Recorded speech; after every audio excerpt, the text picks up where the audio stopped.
ইসলাম সবাইকে মানুষ হিসেবে কনসিডার করে। ইসলাম হচ্ছে শান্তির ধর্ম। আমরা সব সময় সাম্প্রদায়িক সম্প্রীতি, ভালোবাসা এটাতে বিশ্বাসী। আমরা আসলে বিভেদের প্রাচীর তৈরি করতে চাই না।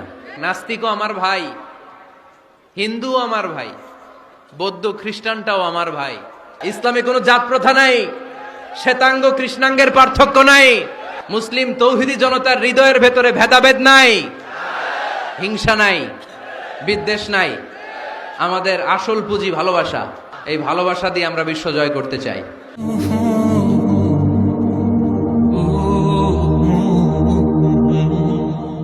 ইসলাম হচ্ছে শান্তির ধর্ম।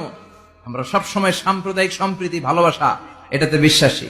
এই ইসলাম বিরোধীরা এরাই হিন্দু মুসলমানদের মধ্যে যে সম্প্রীতি এটাকে নষ্ট করতে চায়। আমরা যখন বন্যা দুর্গত এলাকায় ত্রাণ নিয়ে যাই না?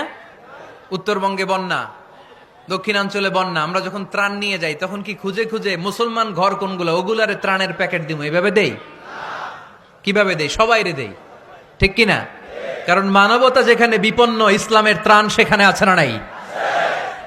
আমরা তখন মুসলিম অমুসলিম কাফের মুশরিক দেখি না। আমরা দেখি কারা বন্যা পীড়িত, কারা দুঃখ কষ্টে আছে। যারাই কষ্টে আছে তাদের জন্য আমাদের হেল্পিং হ্যান্ড আমরা এক্সপান্ড করে দিব। আমাদের সাহায্যের হাত তাদের কাছে পৌঁছে যাবে। জোরে কোন ঠিক কিনা? এটারে বলে হিউম্যানিটেরিয়ান রিলিজিয়ান। ইসলামরে বুঝে নেন, ইসলামের সৌন্দর্যটারে শিখে নেন, কাদা ছড়াছড়ি আর কইরেন না। সংখ্যালঘুদেরকে নাকি মুসলমানরা অ্যাটাক করে, জীবনে শুনছেন? কোন দাড়িওয়ালা, টুপিওয়ালা, আলিয়া মাদ্রাসার ছাত্র, কওমি মাদ্রাসার ছাত্র, কোন ইসলামী আন্দোলনের কর্মী, এটা জামাতি বলেন, হেফাজতি বলেন, আহলে হাদিস বলেন, কওমি বলেন, আলিয়া বলেন, মন্দির ভাঙ্গা